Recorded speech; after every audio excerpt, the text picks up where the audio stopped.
Hi everybody, I hope you are doing well. Today we'll talk about how to fix or how to solve the problem of a browser on the application of Google Meet. We click on settings. Here we click on apps, default apps, app settings. Then here we search about the application of Google Meet. Then we click on first stop and we click OK. Here we'll enter to storage.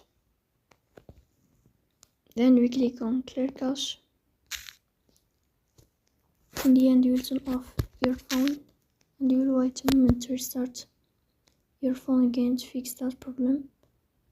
So please don't forget to support us by like and subscribe. See you next time and thank you for your watching.